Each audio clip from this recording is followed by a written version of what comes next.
ಮಾಜಿ ಕಾರ್ಪೊರೇಟರ್ ರೇಖಾ ಕದಿರೇಶ್ ಹತ್ಯೆ ಪ್ರಕರಣದಲ್ಲಿ ದಿನಕ್ಕೊಂದು ಟ್ವಿಸ್ಟ್ ಸಿಗ್ತಾ ಇದೆ. ಪೊಲೀಸರು ಅಂದುಕೊಂಡಂತೆ ಇಂದು ಕುಟುಂಬಸ್ಥರೇ ಮಾಡಿಸಿರುವಂತಹ ಕೊಲೆ ಅನ್ನೋದಕ್ಕೆ ಕೆಲವು ಸಾಕ್ಷಿಗಳು ಕೂಡ ಸಿಕ್ಕಿವೆ. ಕುಟುಂಬಸ್ಥರ ನಡುವಿನ ವೈಮನಸ್ಸು, ರಾಜಕೀಯ ವೈಷಮ್ಯಕ್ಕೆ ಕೊಲೆ ನಡೆದಿದೆ ಅನ್ನೋದಕ್ಕೆ ಪುರಾವೆಗಳು ಸಿಕ್ಕಿವೆ. ಇಷ್ಟಕ್ಕೂ ರೇಖಾ ಮರ್ಡರ್ ಕೇಸ್ನಲ್ಲಿ ತನಿಖೆ ಎಲ್ಲಿಗೆ ಬಂತು? ಹೊಸದಾಗಿ ಸಿಕ್ಕಂತಹ ಟ್ವಿಸ್ಟ್ಗಳಾದ್ರೂ ಏನು ನೋಡೋಣ ಬನ್ನಿ. ಚೀಪನ್ನ ಮನೆ ತವ ಇದ್ದಾನೆ, ಸೂರ್ಯ ಅಲ್ಲಿ ಮೇಲೆ ಇದ್ದಾನೆ, ಪೀಟ್ರು ಇಲ್ಲೇ ಇದ್ದಾನೆ.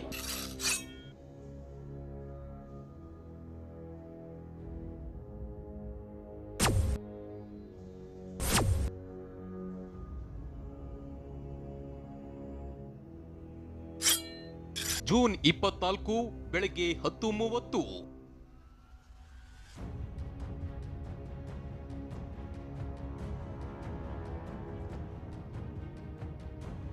ಅವತ್ತು ಜೂನ್ 24 ಗುರುವಾರ ಬೆಳಗ್ಗೆ 10:30.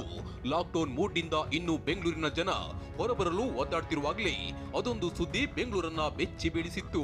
ಮಾಜಿ ಕಾರ್ಪೊರೇಟರ್ ರೇಖಾ ಕದಿರೇಶರನ್ನ ಯಾರೋ ದುಷ್ಕರ್ಮಿಗಳು ಹಾಡ ಹಗಲೇ ಕೊಲೆ ಮಾಡಿದ್ದಾರೆ ಅನ್ನೋ ಸುದ್ದಿ ಬೆಂಗಳೂರು ತುಂಬಾ ಹರಿದಾಡಿತ್ತು. ಇದಾದ 24 ಗಂಟೆಯಲ್ಲಿ ಪೊಲೀಸರು ಆರೋಪಿಗಳ ಹೆಡೆಮುರಿ ಕಟ್ಟಿದ್ರು. ಆಗಿಂದ ಈ ಹತ್ಯೆಗೆ ಟ್ವಿಸ್ಟ್ ಮೇಲೆ ಟ್ವಿಸ್ಟ್ ಸಿಗ್ತಿದೆ. ರೇಖಾಗೆ ಅತ್ಯಂತ ಆಪ್ತನಾಗಿದ್ದ ಪೀಟರ್ ಈ ಕೊಲೆಯ ಪ್ರಮುಖ ವ್ಯಕ್ತಿಯಾಗಿದ್ದು, ಆಪ್ತರೇ ರೇಖಾ ಹತ್ಯೆ ಮಾಡಬೇಕಾದ್ರೆ ಬಲವಾದ ಕಾರಣವಿರಬೇಕು ಅಂತ ಊಹಿಸಿದ ಪೊಲೀಸರ ಊಹೆ ನಿಜವಾಗಿದ್ರು. ಆ ಕಾರಣ ಗೊತ್ತಾಗುತ್ತಾ ಹೋಗುತ್ತಿದ್ದಂತೆ ಟ್ವಿಸ್ಟ್ ಮೇಲೆ ಟ್ವಿಸ್ಟ್ ಸಿಗ್ತಿದೆ.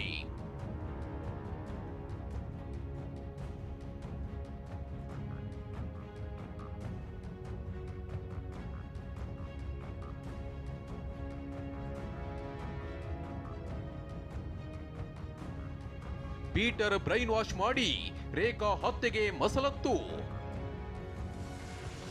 ಹಂತಕರಿಗೆ ಹಣದ ನೆರವು ನೀಡಿದ್ದ ರೇಖಾ ನಾದಿನಿ ಮಾಲಾ.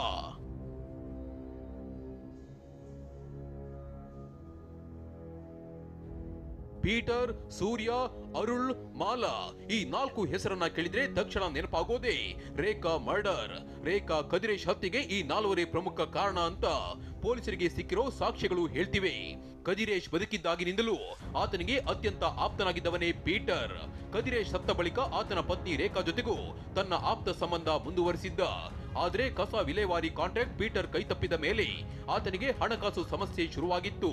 ಆಗಿನಿಂದಲೂ ಆತ ರೇಖಾ ವಿರುದ್ಧ ಒಳಗೊಳಗೆ ದ್ವೇಷ ಭಾವನೆ ಬೆಳೆಸಿಕೊಂಡಿದ್ದ. ಇದನ್ನೇ ಮಾಲಾ ಮತ್ತು ಆಕೆಯ ಪುತ್ರ ಅರುಳ್ ತಮ್ಮ ಬಂಡವಾಳವನ್ನಾಗಿ ಮಾಡಿಕೊಂಡ್ರು ಅನ್ನೋದು ಪೊಲೀಸ್ ತನಿಖೆಯಲ್ಲಿ ಗೊತ್ತಾಗಿದೆ. ಕದಿರೇಶ್ ಹತ್ಯೆ ಬಳಿಕ ರೇಖಾ ಕದಿರೇಶ್ ಸಂಬಂಧಿಕರನ್ನ ಹತ್ತಿರಕ್ಕೆ ಬಿಟ್ಟುಕೊಳ್ತಿರ್ಲಿಲ್ಲ. ಛಲವಾದಿ ಪಾಳ್ಯ ವಾರ್ಡ್ನಲ್ಲಿ ಅನೇಕ ಸಮಾಜ ಸೇವಾ ಕಾರ್ಯಗಳನ್ನ ಮಾಡುತ್ತಾ ಜನರಿಗೂ ಹತ್ತಿರವಾಗಿದ್ಲು. ಇದನ್ನೆಲ್ಲ ಕಂಡ ಆಕೆಯ ನಾದಿನಿ ಮಾಲಾಗೆ ಸಹಿಸಿಕೊಳ್ಳಲು ಆಗ್ತಿರ್ಲಿಲ್ಲ. ಅಲ್ಲದೆ ಮುಂಬರೋ ಚುನಾವಣೆಯಲ್ಲಿ ತನ್ನ ಮಗ ಅಥವಾ ಮಗಳು ಅಥವಾ ಸೊಸೆಯನ್ನ ಕಣಕ್ಕಿಳಿಸಬೇಕು ಅಂತ ಮಾಲಾ ಯೋಚನೆ ಮಾಡ್ತಿದ್ಲು. ಆದ್ರೆ ಇದಕ್ಕೆ ಅಡ್ಡವಾಗಿದ್ದೇ ರೇಖಾ ಕದಿರೇಶ್. ಹೇಗಾದ್ರೂ ಮಾಡಿ ಈ ಅಡ್ಡಿಯನ್ನ ತೊಲಗಿಸಬೇಕು ಅಂತ ಯೋಚನೆ ಮಾಡ್ತಿದ್ದಾಗ ಸಿಕ್ಕಿದ್ದೇ ಪೀಟರ್.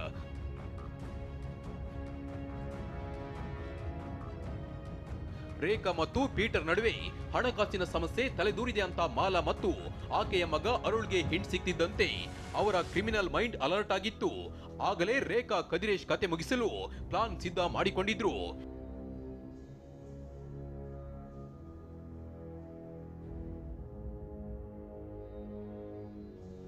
ಯಾವಾಗ ಪೀಟರ್ ಮತ್ತು ರೇಖಾ ನಡುವೆ ವೈಮನಸ್ಸಿದೆ ಅಂತ ಗೊತ್ತಾಯ್ತು, ಪಕ್ಕ ಪ್ಲಾನ್ ಮಾಡಿದ್ದ ಮಾಲಾ ಮಗ ಅರುಳ್ನನ್ನ ಗಾಂಜಾ ಕೇಸ್ನಲ್ಲಿ ಜೈಲು ಸೇರುವಂತೆ ಮಾಡಿದ್ಲು.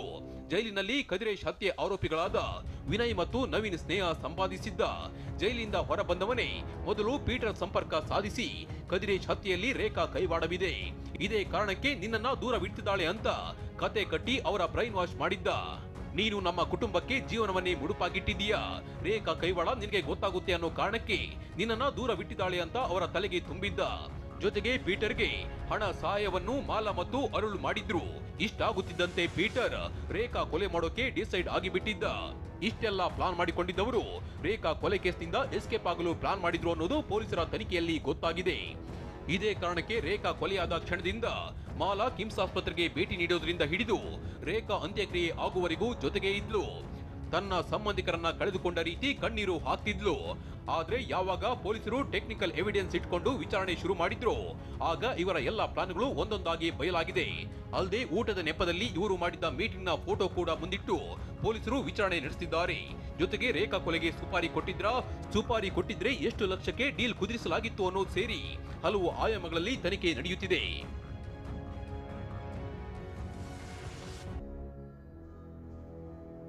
ಆರೋಪಿಗಳಿಗೆ ಪ್ರೇರಣೆ ನೀಡೋಕೆ, ಅವರ ಕುಟುಂಬಕ್ಕೆ ಯಾವುದೇ ತೊಂದರೆ ಆಗದಂತೆ ನೋಡಿಕೊಳ್ಳುವ ಭರವಸೆಯನ್ನ ಮಾಲಾ ಮತ್ತು ಅರುಳ್ ನೀಡಿದ್ರಂತೆ. ಇದೆಲ್ಲವೂ ಪೊಲೀಸರ ತನಿಖೆಯಲ್ಲಿ ಬಯಲಾಗಿದೆ. ಒಟ್ಟಲ್ಲಿ ರಾಜಕೀಯ ಮಹತ್ವಾಕಾಂಕ್ಷೆ, ವೈಯಕ್ತಿಕ ದ್ವೇಷಕ್ಕೆ ಒಬ್ಬರು ಸಾವಿನ ಮನೆ ಸೇರಿದ್ರೆ ಉಳಿದವರು ಕಂಬಿ ಎಣಿಸ್ತಿದ್ದಾರೆ. ಇದರ ನಡುವೆ ರೇಖಾ ಮರ್ಡರ್ ಕೇಸ್ನಲ್ಲಿ ಇನ್ನೂ ಯಾವ್ಯಾವ ಟ್ವೀಟ್ ಸಿಗುತ್ತೆ ಅಂತ ಕಾದು ನೋಡ್ಬೇಕಿದೆ. ವಿನಯ್ ಜೊತೆ ಪ್ರಜ್ವಲ್, TV9 ಬೆಂಗಳೂರು.